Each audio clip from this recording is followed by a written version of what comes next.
Let's all stand.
Please remain standing as we ask Reverend George to lead us off in prayer.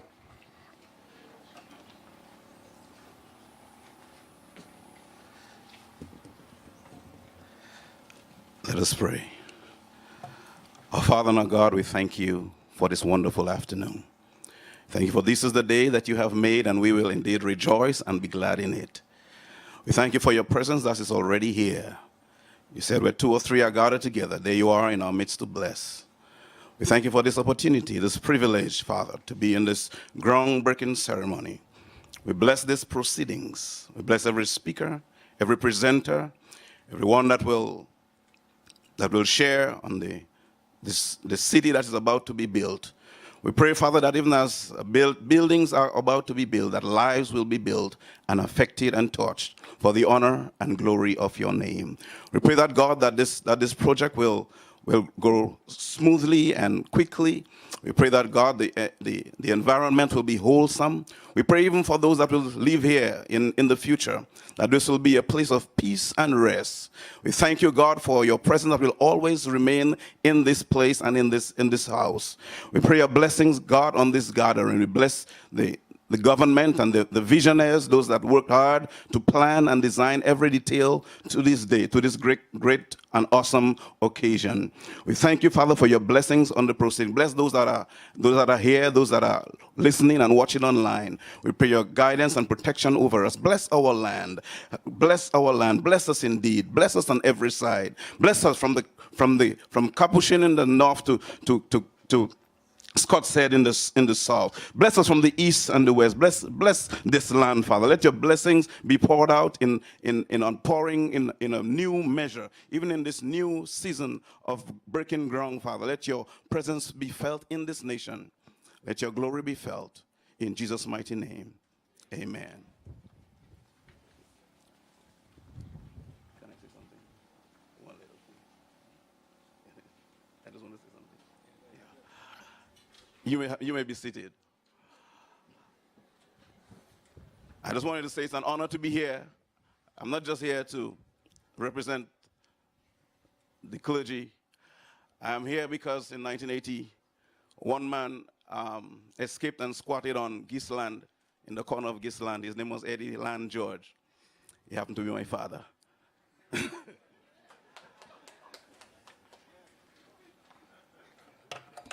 Thank you very much, Pastor George. His Excellency Charles Savre, the President of the Commonwealth of Dominica, and Mr. Savre.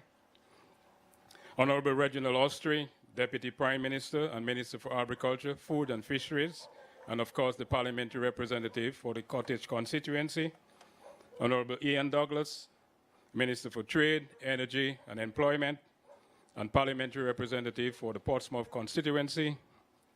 Other members of Cabinet, Permanent Secretaries, His Worship Titus Francis, the Mayor of Portsmouth, Mr. Christopher Timmins, the Project Manager for Montreal Management Consultancy Establishment, MMCE, Mr. Marcus Lestrade, the Director of Surveys and Commissioner of Land, Mr. Bernard Lloyd, the Housing Manager, Pastor Eddie George of the Pentecostal Church, Mistress Carrie Brody, Council, and other members of the Portsmouth Town Council, residents of Portsmouth, Grandvilliers, Georgetown, Zicac, Lagon, Chance, Picard, and all the other surrounding, not to forget, of course, Bond and Dodan.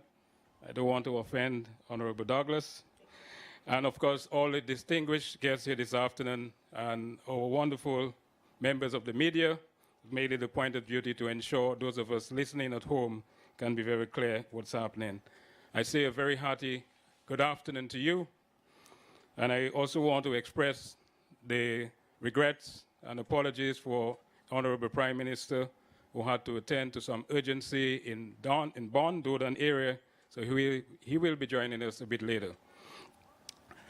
Today we're here to bear witness and of course partake in the celebration of the groundbreaking and launching for the Northern Housing Project.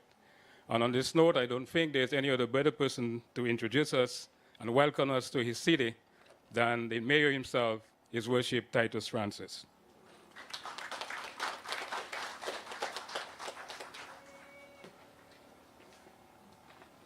Thank you very much, Mr. Chairman.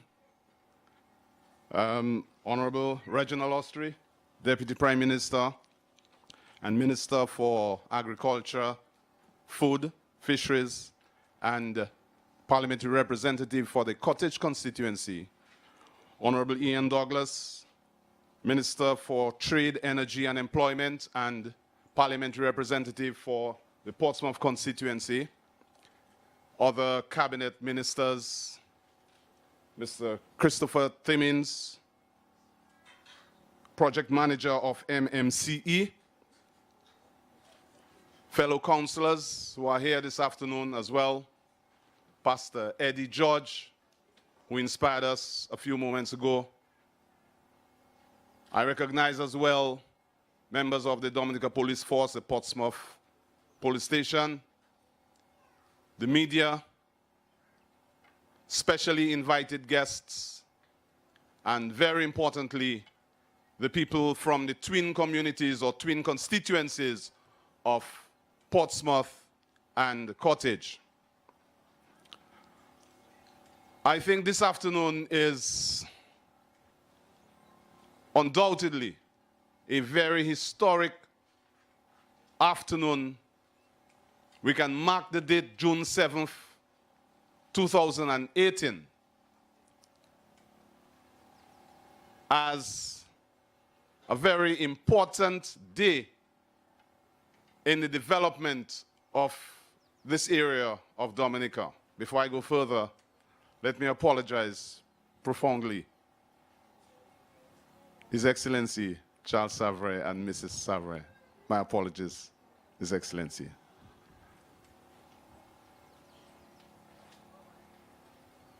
Nonetheless, ladies and gentlemen, we are here this afternoon. Okay, I suspect they're signaling me, maybe the Prime Minister is here. Should I pause? All right. Let's all stand to welcome Honorable Prime Minister.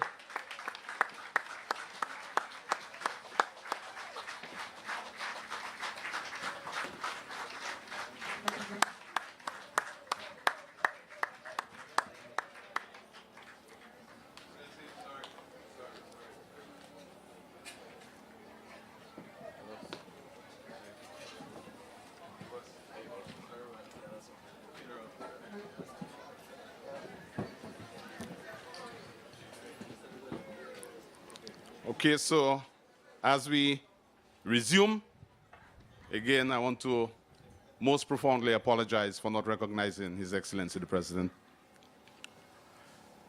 I'll take the opportunity as well to recognize the Honorable Prime Minister, who's Minister for Finance, Investment and Housing and Lands, and Parliamentary Representative for the Vacas constituency.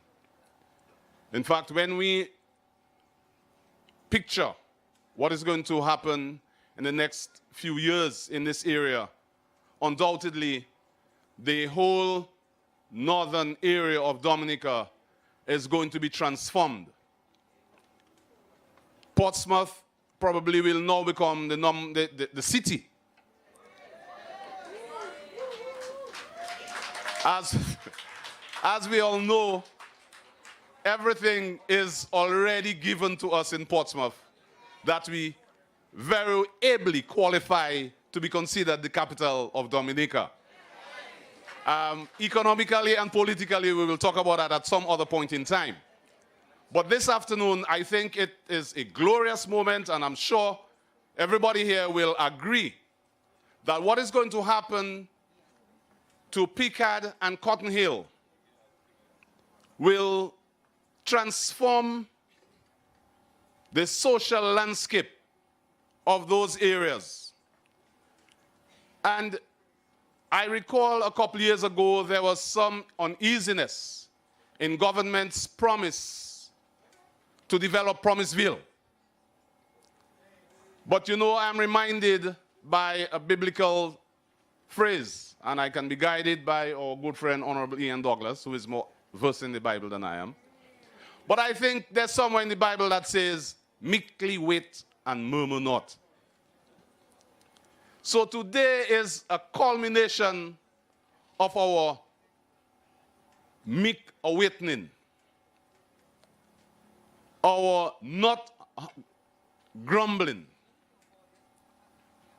And those of us who are going to benefit directly from this development, this launching of the housing development in the Northern District, will be pleased that the government of the Honorable Prime Minister Roosevelt Skerrit keeps its promises. And even if it is slow in coming, we still say, good things come to those who wait. So ladies and gentlemen, I will not be too much longer because we've lost some minutes. But I think it is a moment for all of us to cherish what is happening in this area of Dominica. The economic component of it is vast. There will be employment, and then persons will be moved into housing that is representative of the 21st century. And that in itself is a good yardstick for measuring human development. So with that being said, I want to welcome the head table and everybody else here this afternoon to the next city of Dominica, the town of Portsmouth. Thank you very much.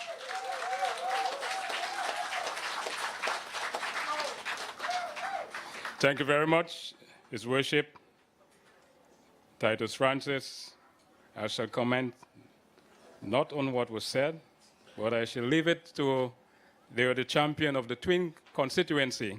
And on that note, I think it's my distinguished honor and pleasure to call to the podium, not in his ministerial capacity, but that as the parliamentary representative for the Portsmouth constituency, Honorable Ian Douglas.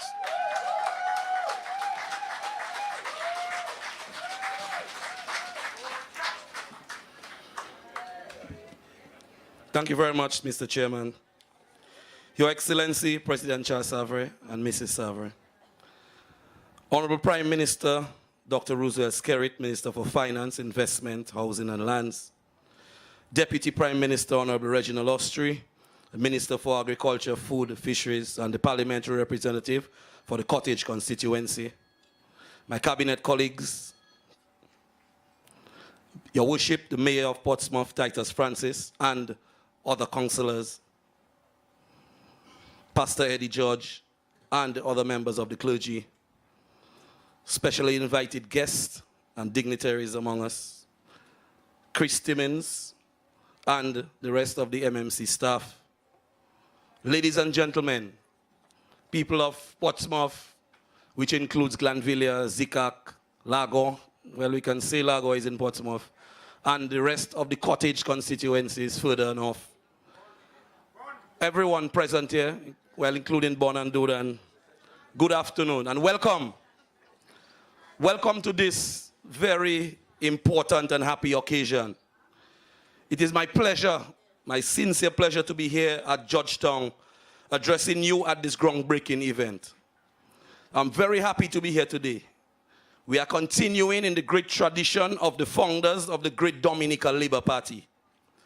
It was in the 1960s that the DLP, led by the father of the nation, Edward Oliver Libla, started the great housing revolution in Dominica. It was Mr. Libla who gave the lands of Glanvilla to the people working on the Gis estate, the people of Glanvilla, at $500 a lot at the time. If you study the history of this great Dominica Labour Party, you will see a continuity of expansion of policies geared towards the advancement of the working class struggle over the years. The plans for the development of Glanvilla was further enhanced by the Gis industries who recognized the contribution of the Glanvilla people towards the success of Dominica and the Picard estate. And they designated the Georgetown area as lands which would or should be used for the future expansion of the Glanvilla community.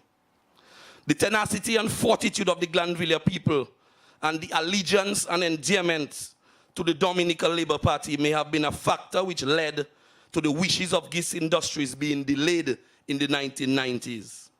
But the vision had been so embedded in their hearts that the people never gave up to the passage of time. All those years spent in opposition could not extinguish the fire that burnt in their hearts. And this is why we are here today.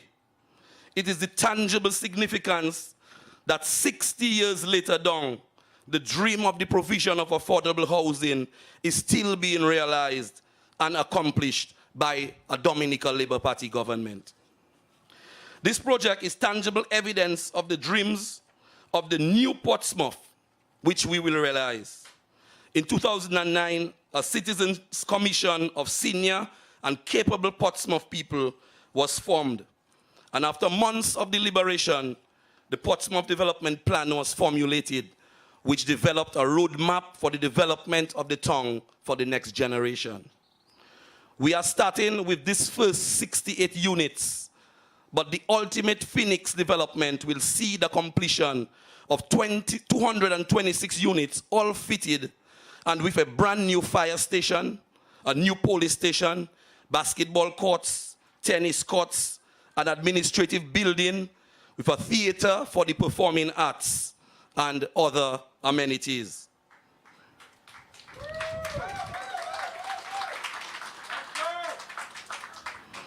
In this plan, the Georgetown area was cited for residential and industrial development. The plan also spoke of an administrative building, which will be a reality in this development. And this administrative building has been in the pipeline for a number of years. We have always felt that with the advent of the electronic age and the new West Coast Road, the connectivity between the capital and the second town has been enhanced. And so certain critical government services available in the city should be brought to the town of Portsmouth. And so, we welcome the establishment of the administrative building in this project. So, the immigration department could issue passports right here. The traffic department could issue license from Portsmouth. The inland revenue and the VAT division could have an office right here. The sub-treasury and the registry could issue birth certificates right here. The education and the sports divisions could have offices right here in Portsmouth. The Prime Minister will have an office right here in Portsmouth. The PAL rep would have a proper office. The mayor and the council will also have offices in this administrative building. One of the things we don't have now is a community center for the visual and performing arts and an internet cafe where students can research and study. I saw a performance some weeks ago in the hot sun outside in the yard at the PSS grounds. But with this building, a new performing arts center will be part of this new administrative building. We can now have a home for our independence and cultural events, and an opportunity to bring back our carnival shows to the town. These are just some of the possibilities that this new development holds. So we are not only creating an expansion of Portsmouth, we are creating a brand new Portsmouth. And while we're creating the brand new Portsmouth with the Phoenix development, there are other things happening in Portsmouth as we go along. Our home repair and roof renovation is ongoing as we are speaking right now. About $1.4 million have already been spent helping about 150 persons throughout the constituency to date on building houses, repairing roofs, renovating damaged structures all over the constituency, from Dodan to Bond to Chance, Zikak, Glanvilla, Portsmouth Central, all over. The company undertaking this project, MMC, has shown that they can build to meet the standards of a post-Maria context of resilience. These buildings, as has been shown in Bellevue Chopin, will be resilient and aesthetically pleasing to and for this area of the town, close to Picard and the Ross University. That's why I ask all the potential beneficiaries to wait for this development. We never wanted this place to develop like a slum. We always wanted a residential development that all of us could be proud of, and I know that is what we will be witnessing today. This new development is a fitting and lasting tribute to the political allegiance of Glanvilla. This polling division has been absolutely, resolutely, and remarkably loyal to the Dominica Labour Party. Glanvilla has been good to Labour, and Labour is being good to Glanvilla by creating this project. This project will serve as a lasting edifice and a monument to the love affair between Glanvilla and the Dominica Labour Party. Libla would have sanctioned it, Mike would have endorsed it, and Rosie would have applauded it. That is why Skerrit is doing it. So that succeeding generations will see it and know that in spite of all the challenges and obstacles, great projects can be created through long-lasting political struggle and triumph. Ladies and gentlemen, at this point, I'm very happy, like I said, to be here. I want to welcome you to Georgetown, the future home of the Phoenix residential development in Portsmouth, otherwise known as Promiseville. Thank you very much.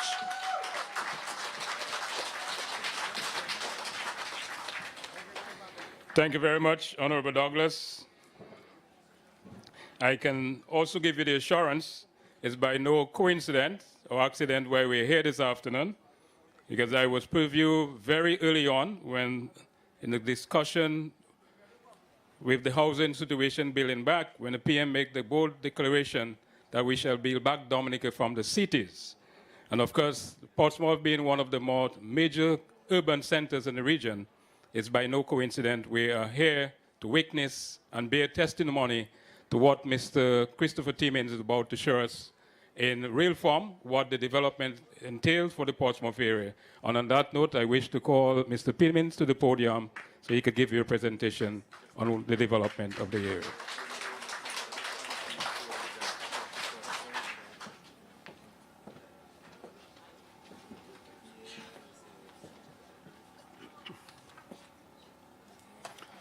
Your Excellency, President Savarin, Mrs. Savarin, Honourable Prime Minister, Honourable Deputy Prime Minister, Honourable Ministers, Mayor of Portsmouth, Permanent Secretaries, Housing Manager, Director of Estates, Pastor Eddie George, and most importantly, residents of Portsmouth.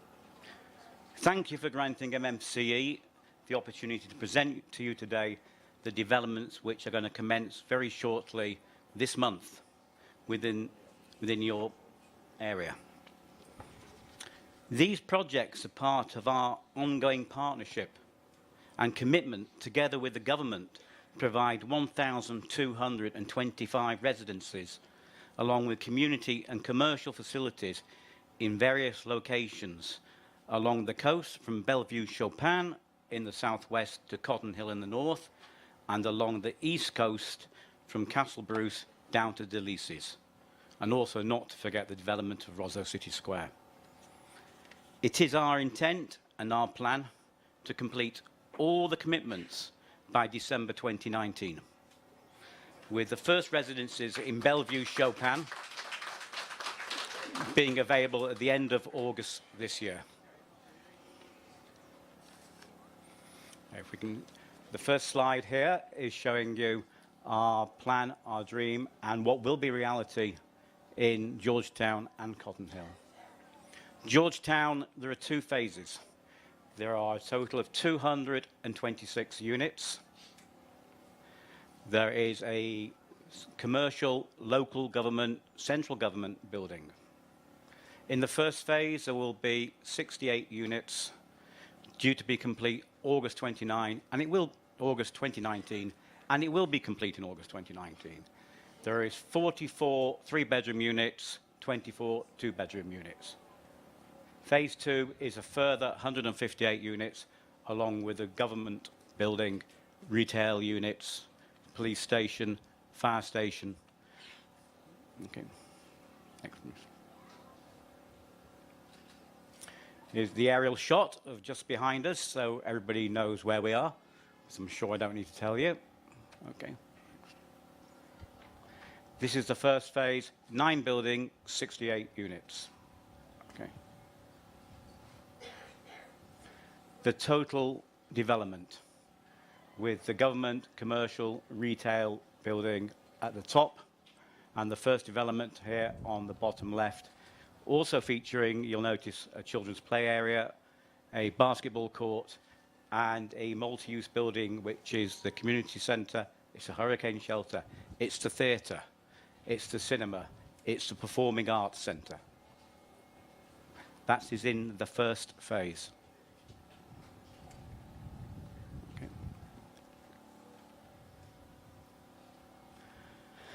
The structures of the residencies. They are international consultants involved in them, along with local Caribbean expertise for soils, seismic, and hurricane engineering. They are designed to withstand the worst that Dominican weather can throw at them. They are reinforced concrete. They have reinforced concrete roofs underneath the corrugated or decorative roof. They have impact-resistant windows. They have solar water heating. We have used our best endeavours to ensure that they will be cheap to live in, that they will keep the weather out. They are the same structures as we've used in Bellevue Chopin. In Bellevue Chopin, during the hurricane, there was no structural damage to any building.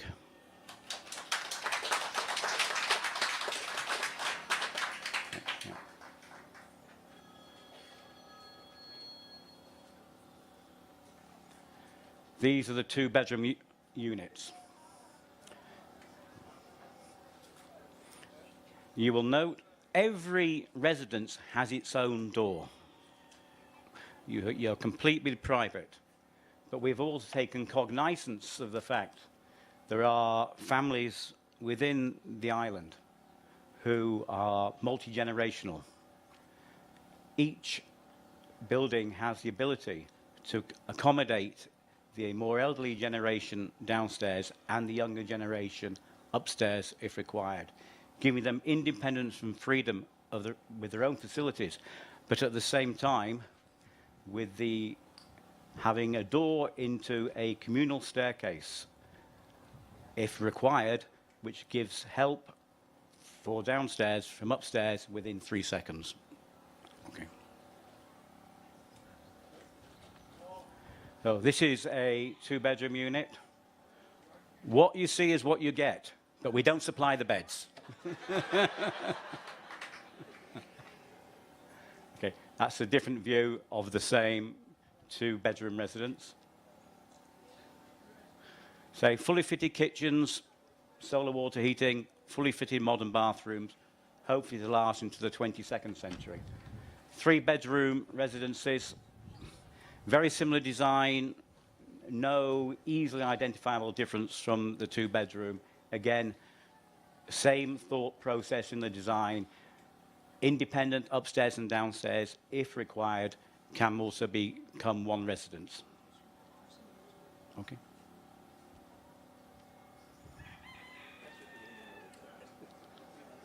Okay. This one's for the engineers. Yeah, just flick through these ones. Yeah. Keep flicking through.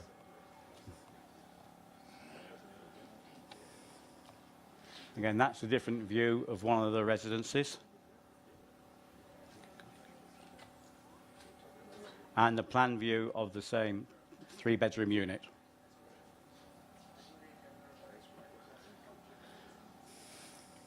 The commercial government buildings, 3-story building, local government offices, decentralized government, central government facilities, police station. There will also be fire services there. There is accommodation for the local police force. There is retail units. There is office spaces. And as we've said before, there is also going to be a community facility, multi-purpose building to act as hurricane shelter, theatre, cinema, whatever the community requires. And that's, they have it, the commercial building which will front onto the main road. Keep going.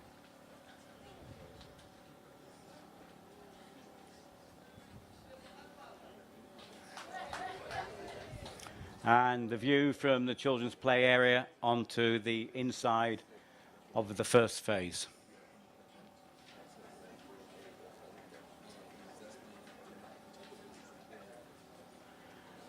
Cotton Hill.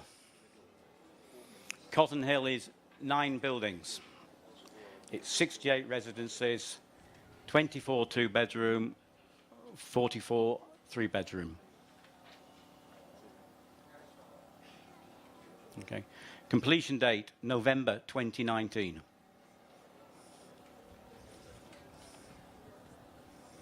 The aerial view, I hope some people can recognize where it is. Okay. Okay.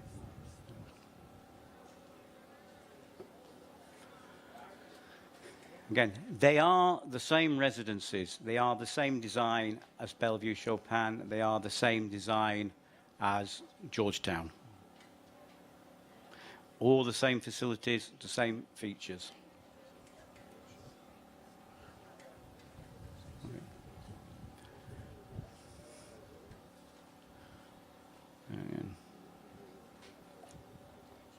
Again, exactly the same layouts inside, same, and the same ability to create one family unit over 2 levels.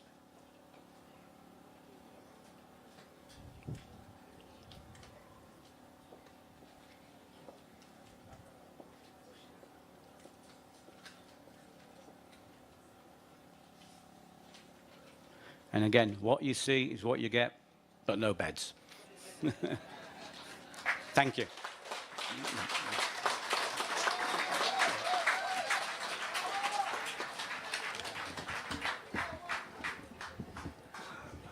Thank you very much, Chris. And of course, as was declared by the mayor, we have twin constituency here this afternoon. And on this note, it is my distinguished pleasure and honor to call to the podium Honorable Reginald Austri, Deputy Prime Minister and the Parliamentary Representative for Cottage constituency.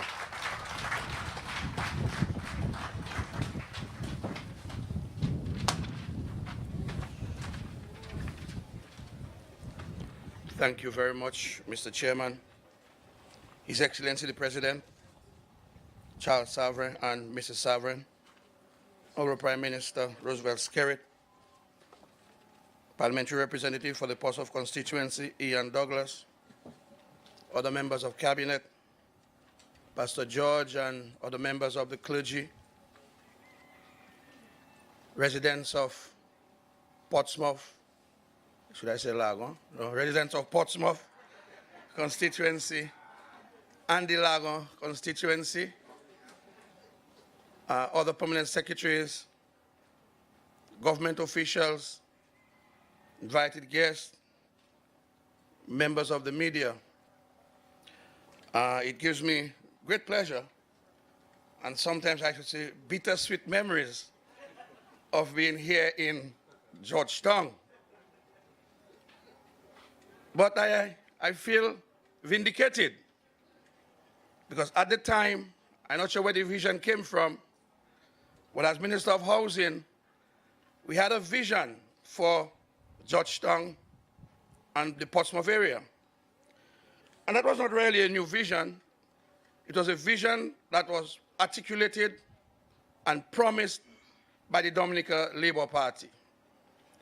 And many political parties have made promises to the people of Portsmouth for centuries. Governments have come, governments have gone, and these promises were never fulfilled. And sometimes I can sympathize and empathize with the residents of Cotton Hill and Granville and the North. When politicians tell us they're going to do things for us, we treat it with apprehension, because we've been through this so many times that what is new? Tell me something different. But today we're not telling you anything different. We're showing you something different. And what we're demonstrating here today is years of hard work, promises made to the people of Portsmouth, and promises made to the people of the North. Because this development, both here and Cotton Hill, will not only enhance the social and economic fortunes of Portsmouth, but the entire North, which depends on Portsmouth and which sees Portsmouth as its city. So Portsmouth is already the city from the North. Taking a cue from what the mayor was saying, and what we're talking about, is maybe expanding it to the city of Dominica. But if you go to Penville, Capuchin, Jubilant, Calibishi, as far as Wesley, Portsmouth is the hub of activity for those communities. And any development that takes place in Portsmouth will always impact the rest of the communities around it. But all this could not be possible if we had not been able to source the funding for it. And so I really need, on behalf of the residents of Lagon and Portsmouth, to not only thank the government, but to thank the Prime Minister specifically for raising the necessary resources to make this happen here in Portsmouth. Because when I check, this development, whether you take it Cotton Hill by itself, or whether you add Cotton Hill and Georgetown, would be one of the biggest, not one, the biggest public sector investment in Portsmouth since independence, which is 40 years, and I dare say before independence. And although we don't know the exact figure, but I've been told that this development will run somewhere in the region of over 100 million EC dollars. Now, you know in construction that the cost of construction never goes down. It always goes up. So when you do your estimate for 50,000, 100,000, you end up paying almost double that by the time you get the keys to your property. And if we're saying that the initial cost of the development is $100 million, then we can add some to it. So it's in way excess of $100 million. And apart from Ross University, in fact, the largest one I can remember was the cruise ship berth on the Freedom Party, and that was $8 million EC dollars that cruise ship berth cost. And we're talking about a development that Portsmouth will receive of over $100 million. And so I said to the people of Portsmouth and Lagon and Cotton Hill that you've waited long, but I believe the wait was worth it. Because had we proceeded in the haste and in the rush and with the anxiety, then we may have gotten something which would not be fitting to the next city of Dominica. I know the people of Lagon have waited very, very long, and numerous promises were made. In fact, there were men who between 1995 and 2000 went to Lagon and they saw the land, and I believe rather than try to see how they could help the people of Lagon, they were looking at how they could buy it for themselves to buy a property in Lagon under the government, under the people of Lagon. But we purchased the land from A.P. Charles somewhere in 2009 or thereabout, when we spent $85 million to purchase 18 acres of land from A.P. Charles. And that would have signaled the intention of the government to develop some housing for Lagon. But many things have happened. And those of us who remember the 1995-2000 period, and what came out of that period, it was virtually impossible to get into meaningful development because we were trying to fix a country that had hit rock bottom in that 5 years. And even today, as we speak, we have not fully recovered. Because depending on our tax money for $100 million to do that development, we could never raise sufficient taxes, or we would have to tax the people of Dominica to the grave to raise that kind of money. And it's because of the creativity of our Minister of Finance and the country and the government of Dominica, we have been able to make new friends, forge new friends. We have been able to go into areas where we would not normally have gone, and we are able to raise monies outside of the traditional box. And after Hurricane Maria, let's say when we woke up on the 19th, the 20th, the first week, the first month, none of us here would believe that after 9 months, the government would have been able to raise over $100 million to do that development in Portsmouth and in Granville and in Georgetown. And we're not telling you about money that we intend to raise. We're not telling you about loans that we have to take and that we have to pay back. We're not talking about money that will be raised through taxes. We're talking about monies that we already have in our coffers, and the project is ready to start in the next couple of weeks, as I understand it. So that is why the Prime Minister has, no matter what you think about the Prime Minister, no matter what you think about the Minister of Finance, but when it comes to raising the money that goes back to the benefit of the people, nobody can touch Roosevelt Skerrit as far as that one is concerned.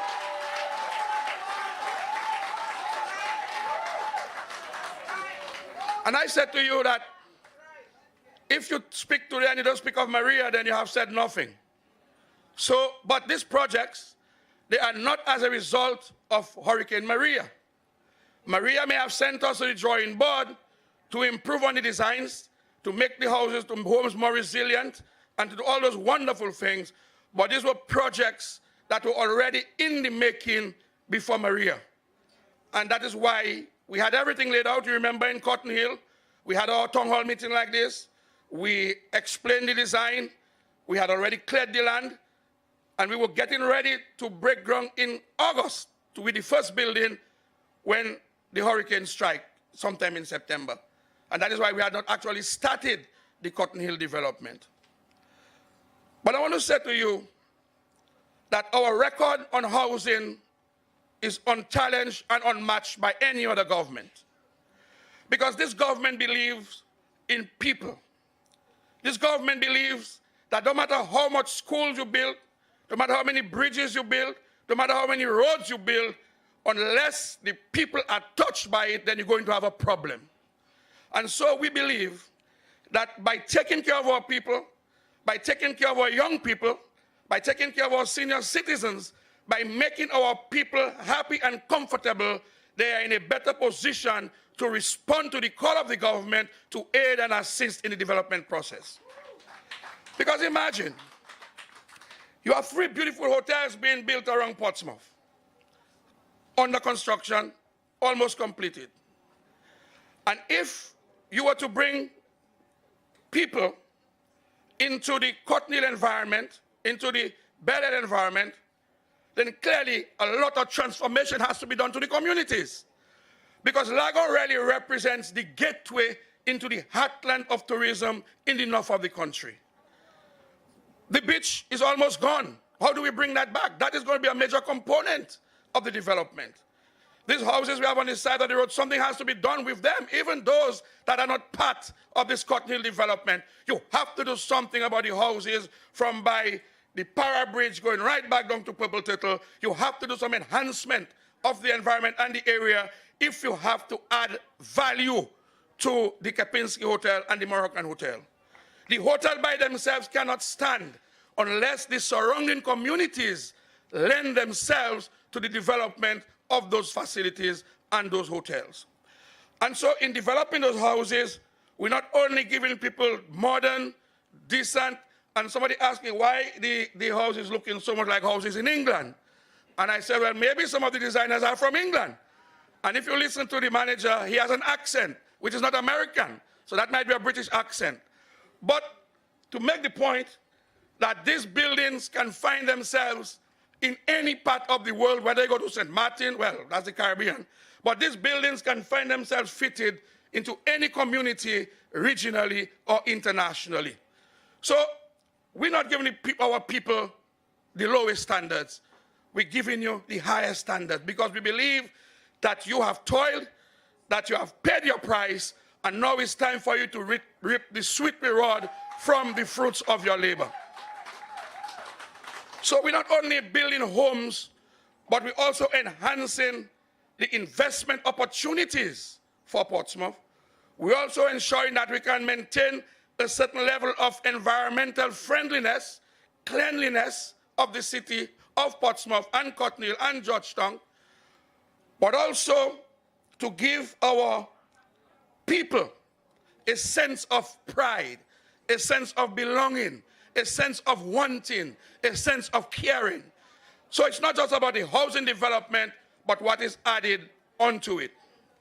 And our record in housing, I'm not going to repeat them tonight, but it stems from the dollar square foot lands, and the people of Chance can attest to that, that while you were offered land at $5 and $7 a square foot and you couldn't pay for it, and so you couldn't build a decent house on it, it was this government who reduced the cost of the land in Chance to $1 a square foot. That today when you go to Chance, you can see a complete transformation of Chance. In fact, some people tell me I build too many large roads in Chance because free transport can pass.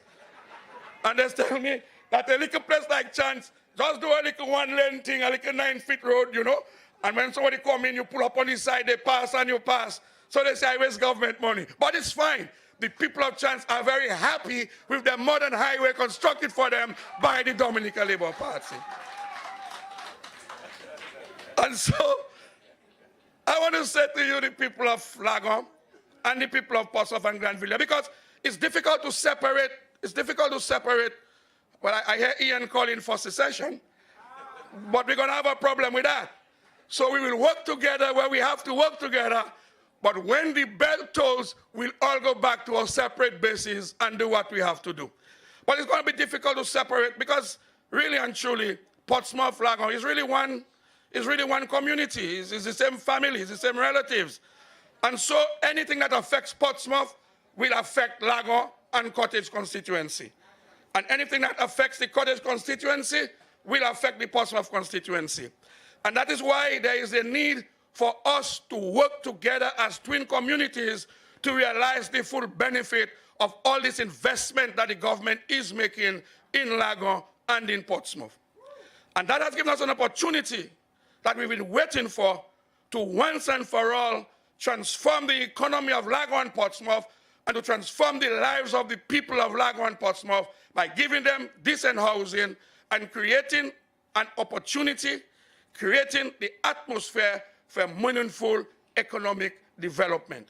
And not only the city in terms of how pretty it is, but also the economic capital of Dominica will have to be Portsmouth eventually. Because if with Ross alone, Ross is probably one of the biggest movers of economic activity in the country, not only in Portsmouth and the North. And when you add our 3 and 4 different hotels with that, and when we begin to develop the rest of Cotton Hill and all the land that planning and social security, and we have plans for it, but we're not going to dream and promise you pie in the sky. Men can talk about their marinas. We can talk about marina, but you must tell me where you're getting the money from. So it's not just to put on a piece of paper and say, if you come into government, you will build a marina, and it will cost you $30 million. You must also tell us where you intend to raise that money, or how you intend to raise that money to do all them beautiful things that you're planning to do. So I believe the days of taking the people of Portsmouth for a ride, I think those days are over. And I want to say that any parliament, that any government that want to walk in the shoes of the Dominica Labour Party, you're going to have a very long road to walk. Because it's not going to be easy to follow this government. Because we have demonstrated in a practical way that we not only care about our people, but we can go out there. The Prime Minister goes out there on a plane for weeks and days and months, raising the finances, and never to come back with his hand empty that he didn't get anything. I know men go out there, men come back, And what men bring back, maybe a little bit of marijuana oil in the back pocket and so on. You know. But if you believe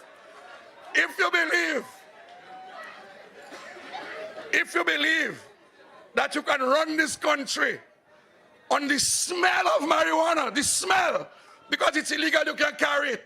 So you smell it, and you hoping it stay in your nose, and then you can go all around the country, breathing marijuana breath for people, and tell them that is what you have in plan for the development of the country. Well, my brother, you have something coming for you. But today's not the day for that.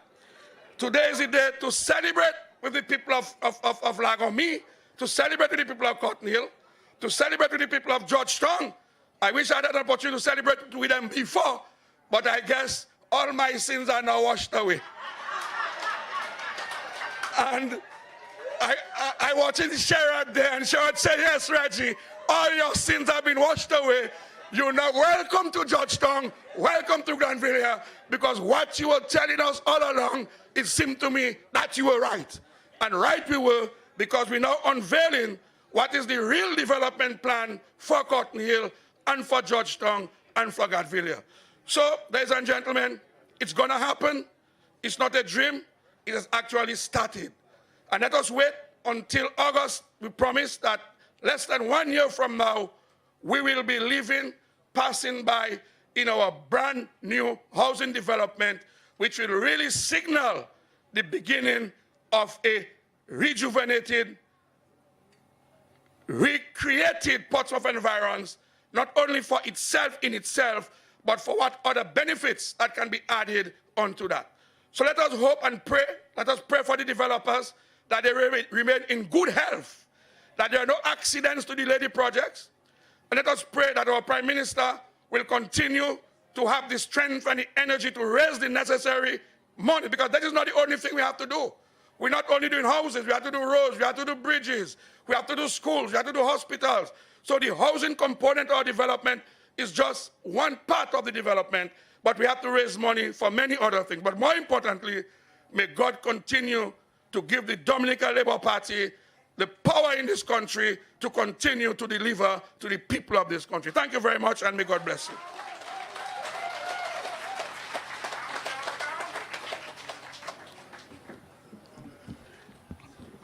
Thank you very much, Honorable Austri. And of course, as you heard from the previous speakers, we are responding to a situation on the ground. We are responding to a need. And just as we had the tangible testimony and presentation by Mr. Timmins, we'll have one of the beneficiaries give you the testimony this afternoon. And on this note, it is my pleasure as well to call to the podium Ms. Dion Matthew. Dion, wherever you are, please come forward.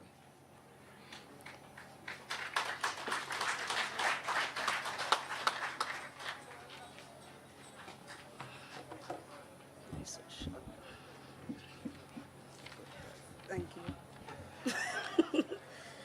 Good afternoon. I would like to start by thanking everyone here for attending this groundbreaking ceremony today. It is an honor to be chosen to give this testimonial here. I wish to acknowledge the presence of the Honorable Prime Minister, Dr. Roosevelt Skerrit, Mr. President, Honorable Charles Savre, and your wife, Mrs. Savre, Deputy Prime Minister, Honorable Reginald Austri, Parliamentary Representative for Portsmouth Constituency, Honorable Ian Douglas. Other government officials, contractors, guests, and fellow constituents, once again, good afternoon. I am 34-year-old Dion Matthew of Glanville, and I am happy to be one of the recipients cited for one of the residential units that will be constructed here on this ground that is being broken today. As a hardworking mother, raising my two beautiful daughters single-handedly on a minimum salary, promise of a home for us was the best news ever. It was a feeling of security. I felt at that moment that monies which I currently pay for rent could be better utilized for providing essential needs for my children. I was in shock when I was informed that I'll be a recipient of one of the residential units. I shed tears of joy and felt a sense of relief, knowing that I would have a place to call my own. I am extremely grateful and must say a hearty thank you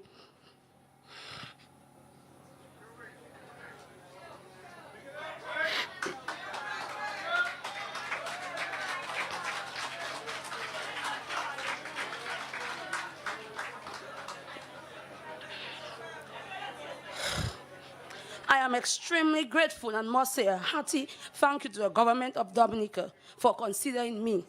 I am sure that the other recipients are equally elated. So, on behalf of the other recipients, my two daughters and myself, I say with a happy heart, a warm thank you. As you, the government officials and the contractors take your leave now, I wish you a safe journey to your respective homes. I also speak blessings and song health into your life so that you may continue to do the good work that you are doing for the Dominican people. Once again, I say thank you and God bless.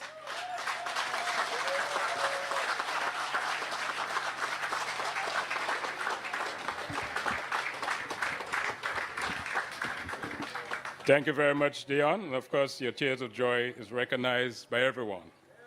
And on that note, I think it is very fitting and opportune to call to the podium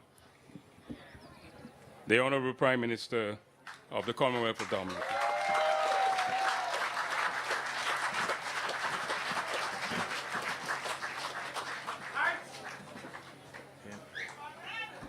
Right. Thank you. Okay. Let me, first of all, recognize in our presence our President, His Excellency Charles Savre and Mrs. Savre, the Honorable Reginald Austri, the Deputy Prime Minister and Power Rep for the Cottage constituency, Honorable Ian Douglas, Power Rep for Portsmouth, my other cabinet colleagues who are here present, the Permanent Secretary in the Ministry of Housing, Mr. Lucian Blackmore, and the staff of the Ministry of Housing and Lands. Let me also recognize His Worship the Mayor and the other councillors, the other permanent secretaries present, Mr. Timmins of MMC and the staff of MMC, the contractors, and all of you, the wonderful people of the Portsmouth constituency and the Cottage constituency. When you look at this impression at my back and at the front of you here, I believe maybe the only other place in the world you may see something like that is in Miami, in Florida. This is the quality of housing, of residences that this Labour Party government is offering to the people of Dominica.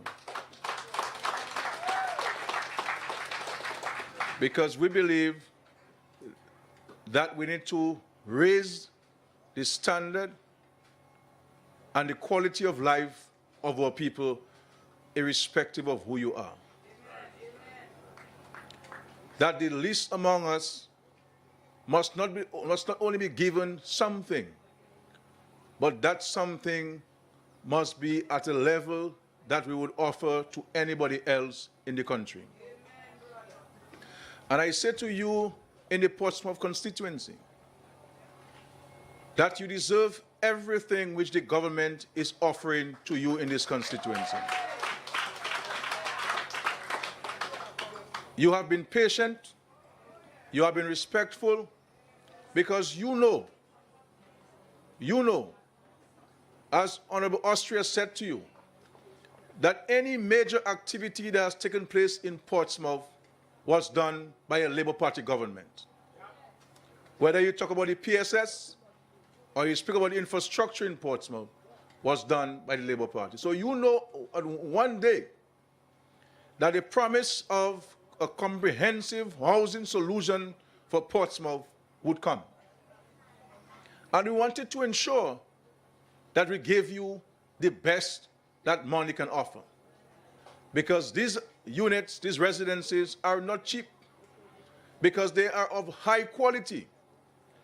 And they are being built with all of the seismic and hurricane considerations.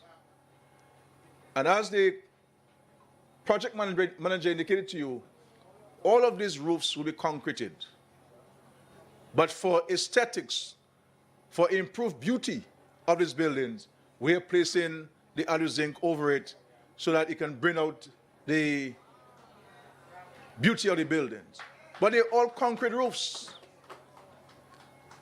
They're all concrete roofs, meaning we will not have to run for our lives if a hurricane were to come to visit us one day. And this is what this government is doing when we speak about greater, better, more resilience and building back better. Is to ensure that if a disaster were to come, we will be in a better position to withstand it, and if we were impacted, we would get out of the situation much quicker than otherwise. And what you will see taking place in this development is that every electrical line will be underground. Every telephone line will be underground. Every cable line will be underground in underground ducts. So you'll see no poles, no lines running across this property. The only poles you will see standing will be street lights to enhance the safety of this community. So in the event that we were to be hit by a hurricane and the transmission and distribution lines from Dominica were to fall down, we can simply bring in a generator here, hook it up, and give you lights the next day in this development. That's what we're talking about.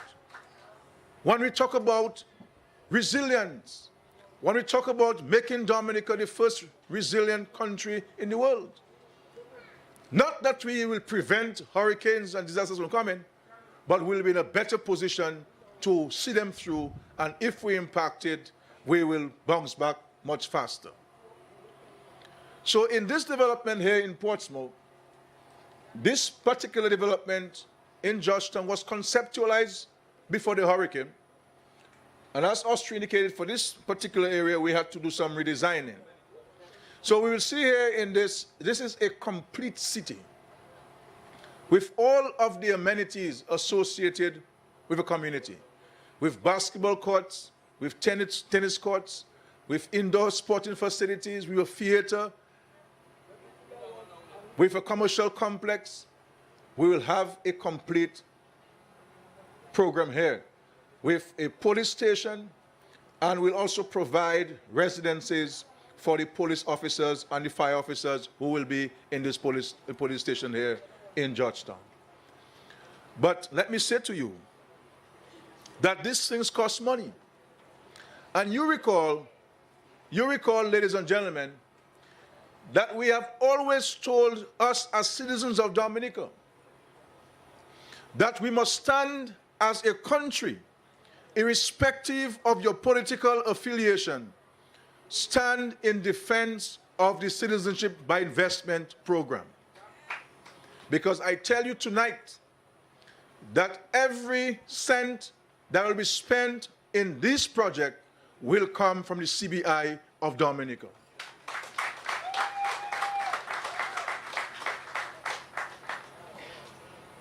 And it is always unfortunate that there are some in this country who will try to undermine the opportunities of our people in Dominica.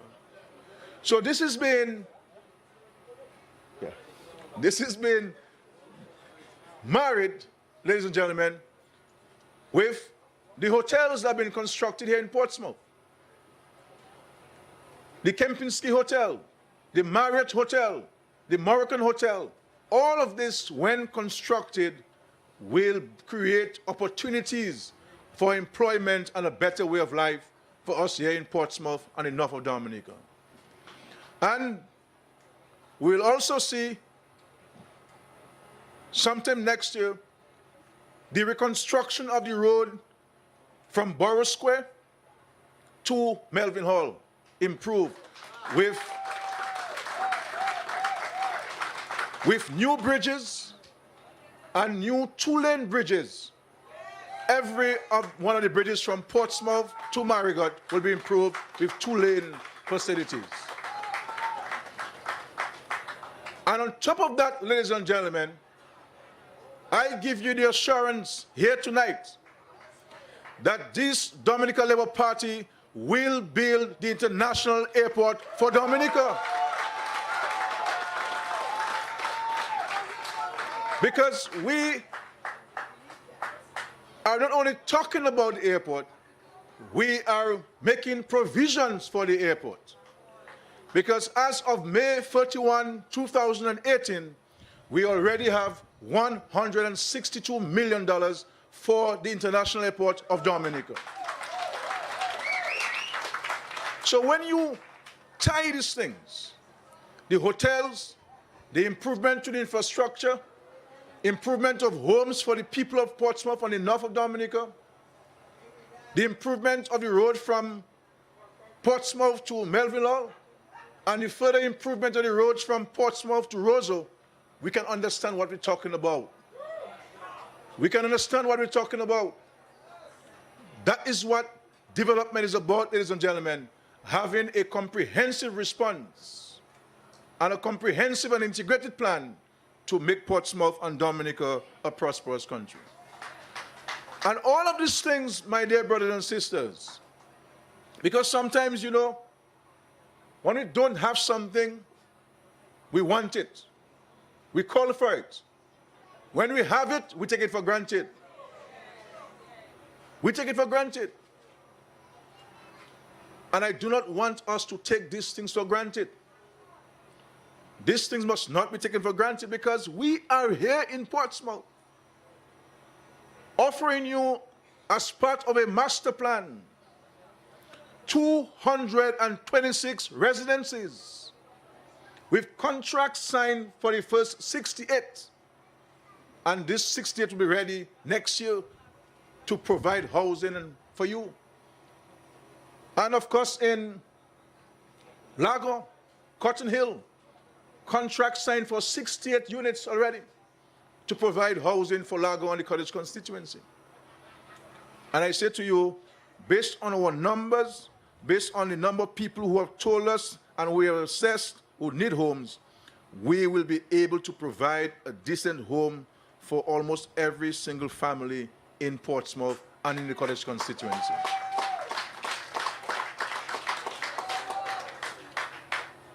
And all of these things are being done in light of the disaster left upon this country by the hurricane.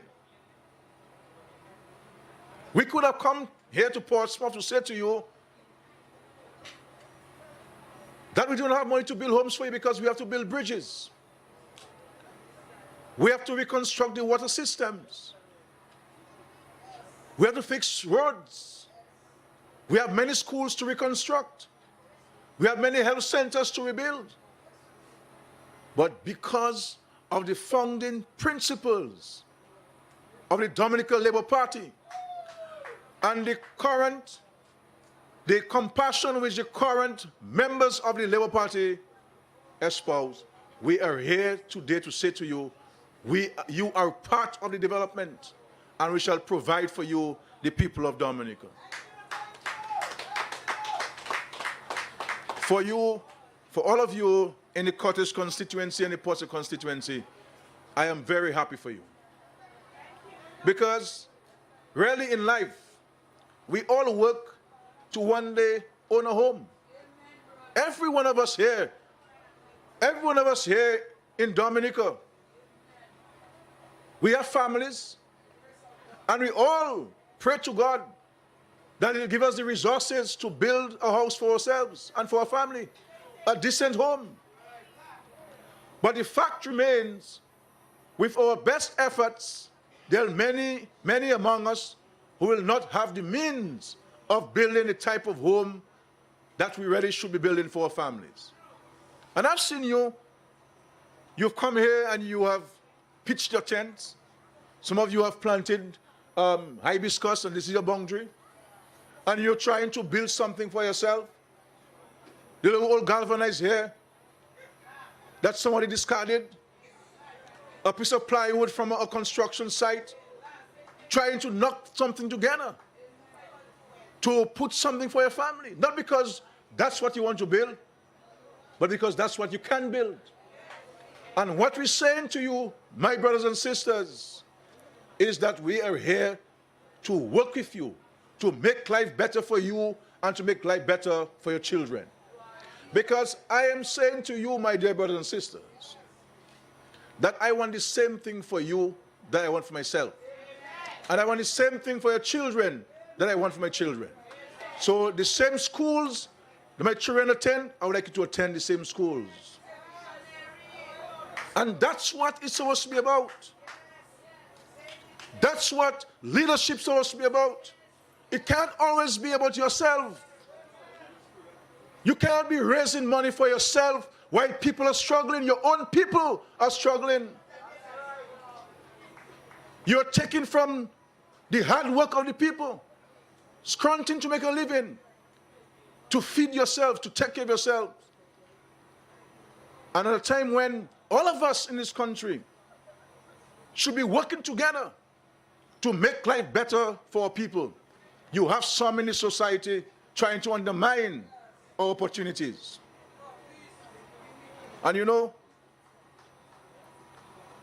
this foolishness, and Grenada and Barbados have taught us so, that it is foolishness to talk about you need an opposition. We don't need an opposition in Dominica.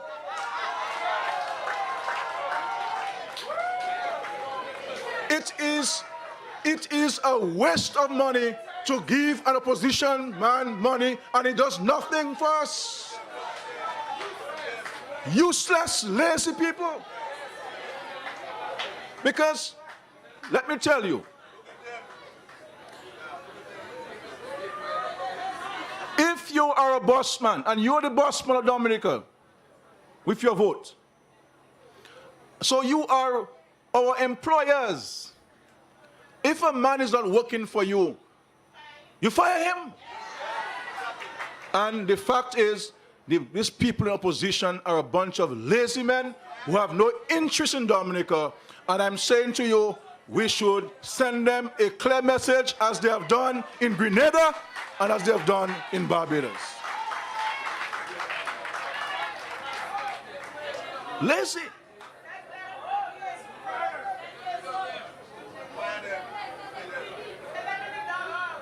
And my friends, because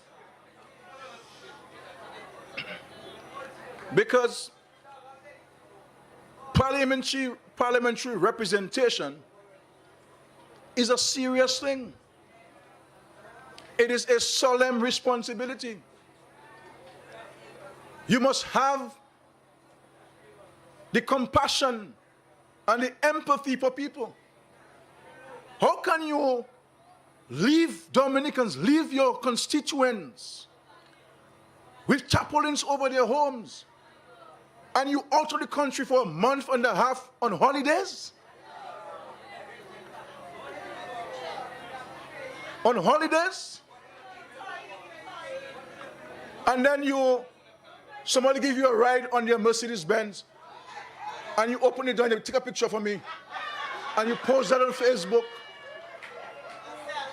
And then your constituents are in Dominica trying to cover their homes, trying to restart their businesses, and you want a butter?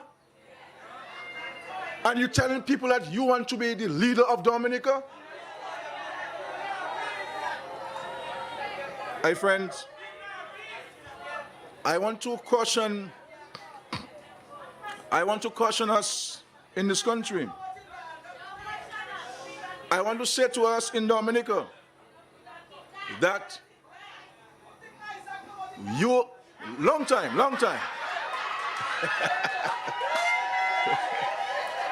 I want to say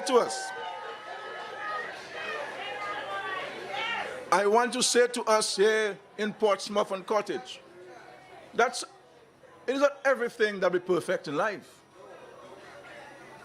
Everything that's perfect in life. We may fall short as a government, as a party, from time to time.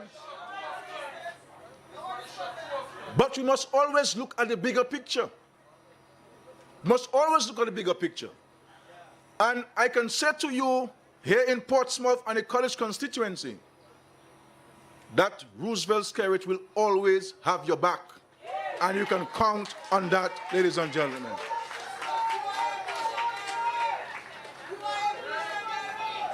Because I will say to you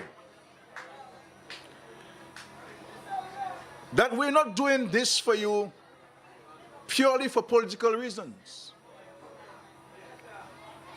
We're not doing this for you, these homes for you, purely for political reasons. We are doing so also, my friends, because we believe that we have a Christian duty to help you.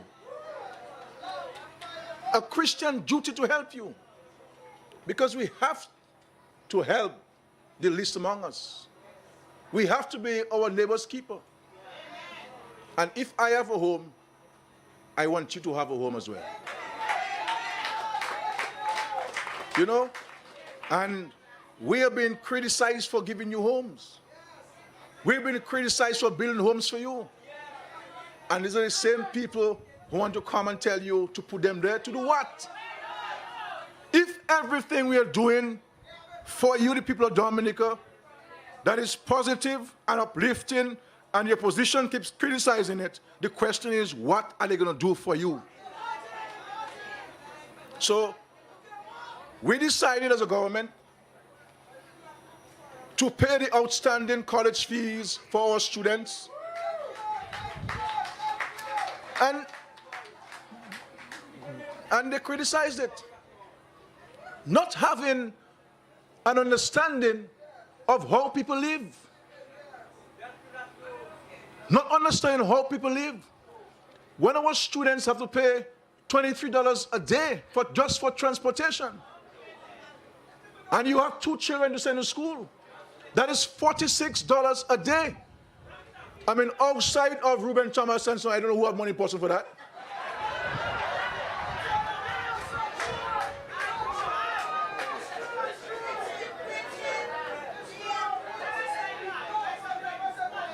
I mean, my friend is selling like peanuts by the side of the road. Where's she getting $46 a day? But you see, they don't understand. They don't know how people live. And they do not care about people.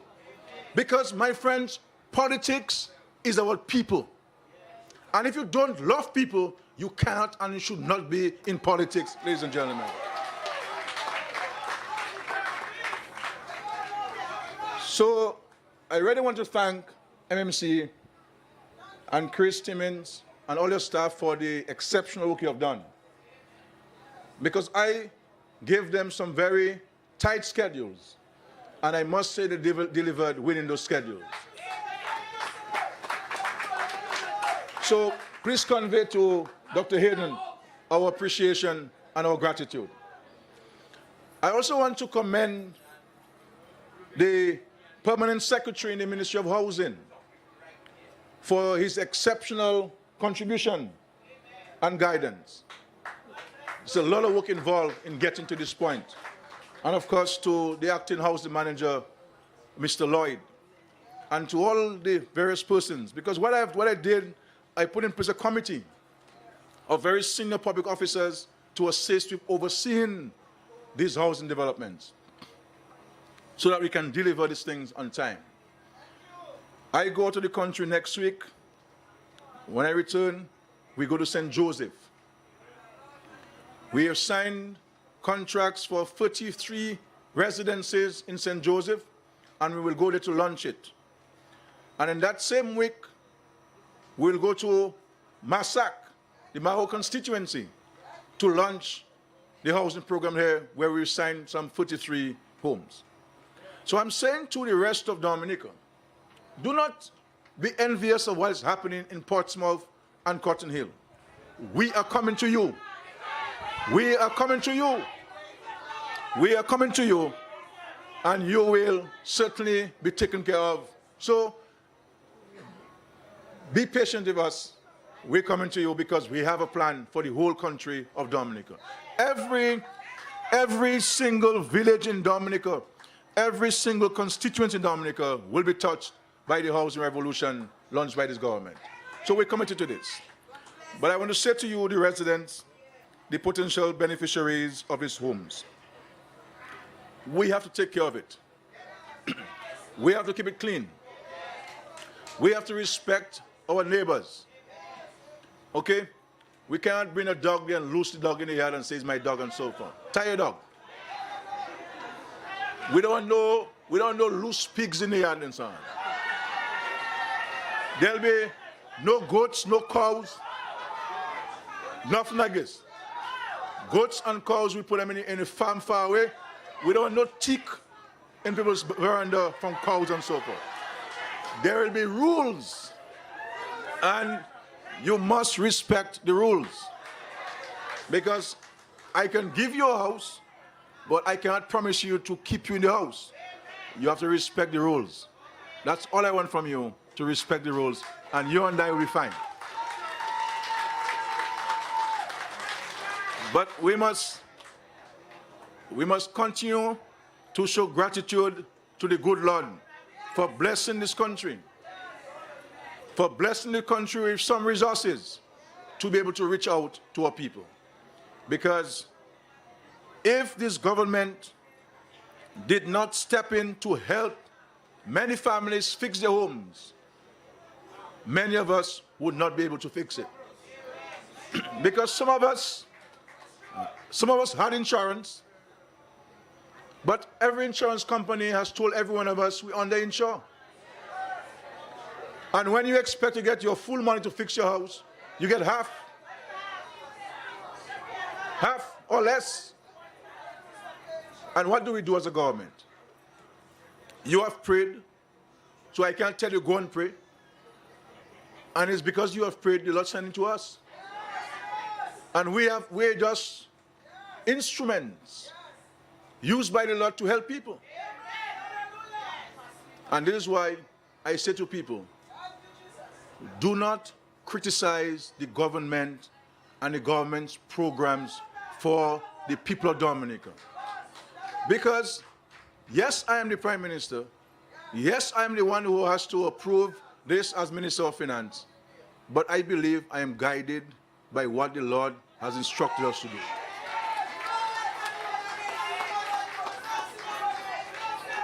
You understand? And so I thank all of you for continuing to pray for me, as I pray for you as well. Because it is not as easy as we make it seem. It is a very difficult life. But we are committed to you, and we are committed to Dominica, and we continue to do the hard work to make life better for all of us in the process. So let us continue, my friends. Let us hold strong. I want to thank you from Cottage constituency. I want to thank you from the Portsmouth constituency for always believing and supporting the Dominica Labour Party.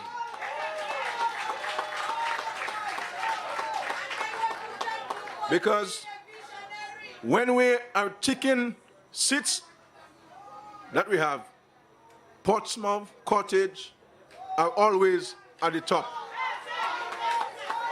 And you have a responsibility and a duty to make that continue to happen in that way. So let us work together, my friends. We will not always agree, but at the end of the day, we have a common purpose and a common goal. And let us not lose sight of that common purpose and a common goal. So God bless you. I am happy for you. I am happy for you. I am happy for all of you who will get a home out of the 226 in Georgetown and the first 68 in Cotton Hill. Because this is just the first phase for Cotton Hill. We'll be building more for you there. So God bless you, my brothers and sisters. Let us hold hands together as we overcome our challenges caused by Hurricane Maria.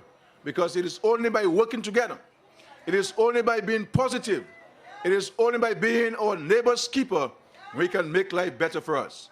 But we will all agree in Dominica that notwithstanding our challenges, our today is certainly better than our yesterday.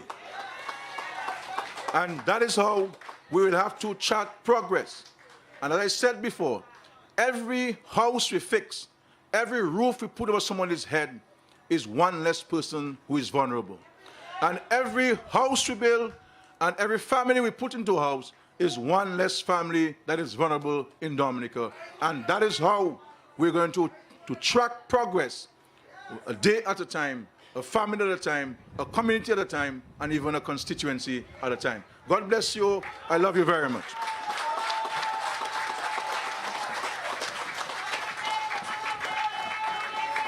Thank you very much, PM. I asked you to keep your seat while we do the official groundbreaking ceremony by the head table, and then we'll proceed to the vote of thanks. So right at this point, we will do the official groundbreaking ceremony. I will kindly beseech His Excellency to assist us, Excellency, someone from Portsmouth, to help us with the groundbreaking.